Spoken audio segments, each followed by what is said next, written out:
नमस्कार, मैं हूं कथालोक का वाचक अनुराग। एकादश रुद्र की इस दिव्य श्रृंखला में आपका पुनः स्वागत है। पिछले भाग में हमने देखा था कि जब अहंकार ने मर्यादा लांघी तब शिव के रौद्र स्वरूप कपाली प्रकट हुए और संतुलन पुनः स्थापित हुआ। परंतु सृष्टि में असंतुलन केवल अहंकार से नहीं आता, कभी कभी असंतुलन आता है ऊर्जा के विक्षेप से। जब शक्ति दिशा खो देती है, जब अग्नि मर्यादा भूल जाती है, तब ब्रह्मांड स्वयं संतुलन की पुकार करता है। आज की कथा है उसी अग्नि की। आज की कथा है द्वितीय रुद्र पिंगल की। सृष्टि आगे बढ़ रही थी, ऋषि तप कर रहे थे, यज्ञों की अग्नि से आकाश सुगंधित था। मनुष्य परिश्रम कर रहे थे, ज्ञान अर्जित कर रहे थे। अग्नि उनके जीवन का आधार बन चुकी थी। वही अग्नि भोजन पकाती थी, वही अग्नि यज्ञ में आहुति स्वीकार करती थी, वही अग्नि दीपक बनकर अंधकार दूर करती थी। पर धीरे धीरे परिवर्तन आरंभ हुआ। जब मनुष्य ने अग्नि को साध लिया तो उसके भीतर एक नई चाह जागी, शक्ति की चाह। असुरों ने भी अग्नि तत्व की साधना आरंभ की, पर उनका लक्ष्य तप नहीं था, उनका लक्ष्य प्रभुत्व था। उन्होंने अग्नि को शस्त्र बनाया, उन्होंने अग्नि से अस्त्र गढ़े। वनों को जलाया जाने लगा, नगरों में भय फैलने लगा, और केवल असुर ही नहीं, मनुष्यों के भीतर भी एक विचित्र परिवर्तन होने लगा। छोटी छोटी बातों पर क्रोध भड़क उठता, वाणी में कठोरता आने लगी, भाई भाई में विवाद होने लगे, धैर्य कम होने लगा। अग्नि जो पहले दीपक थी, अब धीरे धीरे दावानल बनने लगी। ऋषियों ने देखा, मनुष्य की आंखों में शांति कम और उत्तेजना अधिक है। देवताओं ने देखा, असुर अग्नि की ज्वालाओं से पृथ्वी को चुनौती दे रहे हैं। अग्नि तत्व अपनी मर्यादा से बाहर जा रहा था, और जब तत्व मर्यादा तोड़ता है तब शिव मौन नहीं रहते। कैलाश पर महादेव समाधि में थे, चारों ओर हिम था, शांति थी, गहरा मौन था। पर उस मौन के भीतर ब्रह्मांड की प्रत्येक धड़कन सुनाई देती है। शिव ने अनुभव किया, अग्नि अब तप नहीं रही, भड़क रही है। ऊर्जा अब साधना नहीं, स्पर्धा बन रही है। तभी उनकी जटाओं के मध्य से एक ताम्रवर्णी प्रकाश प्रकट हुआ। वो अग्नि थी, पर वो अराजक नहीं थी। वो स्थिर थी, नियंत्रित थी, प्रखर थी। उस अग्नि से एक दिव्य स्वरूप प्रकट हुआ। उनका शरीर स्वर्णिम ताम्र आभा से दीप्त था, आंखें अंगारों जैसी पर स्थिर, केश अग्नि की लपटों की तरह ऊपर उठे हुए। उनके चरणों के समीप अग्नि जल रही थी, पर उन्हें स्पर्श नहीं कर पा रही थी।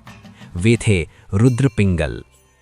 पिंगल अर्थात अग्नि के रंग से दीप्त, सूर्यास्त की गंभीर लालिमा जैसा तेजस्वी। वे अग्नि के स्वामी थे, अग्नि के दास नहीं। जब असुरों ने अग्नि अस्त्रों से आकाश को भर दिया, जब ज्वालाएं पृथ्वी को निगलने लगीं, तभी आकाश रक्तिम हो उठा। पिंगल प्रकट हुए। असुरों ने उनका उपहास किया, उन्होंने और प्रचंड अग्नि छोड़ी।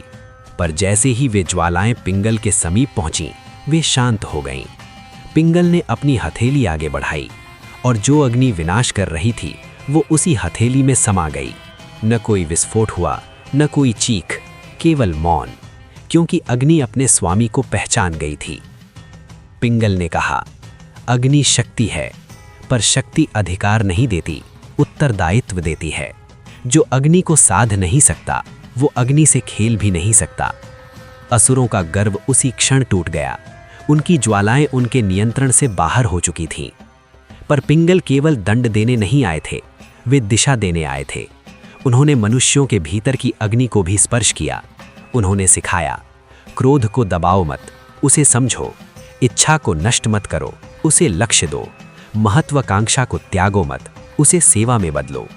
ऋषियों ने पुनः तप आरंभ किया, यज्ञों की अग्नि पुनः पवित्र हुई। मनुष्यों ने सीखा कि क्रोध क्षणिक है, पर संयम स्थायी।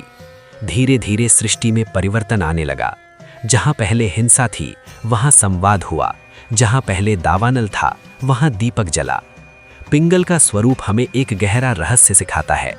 अग्नि को बुझाना समाधान नहीं, अग्नि को दिशा देना समाधान है। हमारे भीतर भी अग्नि है। जब हम क्रोधित होते हैं, वही अग्नि है। जब हम लक्ष्य के लिए तप करते हैं, वही अग्नि है। भेद केवल इतना है कि हम उसे नियंत्रित करते हैं या वो हमें। यदि अग्नि बाहर भड़के, विनाश। यदि अग्नि भीतर तपे, आत्मबोध। जब संतुलन पुनः स्थापित हो गया, जब असुरों की उग्रता शांत हुई, जब मनुष्यों ने संयम सीखा, तब पिंगल का तेज धीरे धीरे शांत होने लगा। उनकी स्वर्णिम आभा शिव में विलीन हो गई। कैलाश पर पुनः मौन छा गया। पर पिंगल तत्व आज भी जीवित है। हर उस क्षण में जब कोई व्यक्ति अपने क्रोध को साध लेता है, जब कोई अपनी ऊर्जा को तप में बदल देता है, जब कोई अपनी महत्वाकांक्षा को सेवा बना देता है। ये थी द्वितीय रुद्र पिंगल की महागाथा। पहले हमने अहंकार का अंत देखा, अब हमने ऊर्जा का संतुलन देखा। एकादश रुद्र की ये यात्रा अभी जारी है। अगले भाग में हम जानेंगे एक और रहस्य, जहां शिव का तीसरा रौद्र स्वरूप भय और संरक्षण के बीच का अद्भुत संतुलन प्रकट करेगा। हर हर महादेव।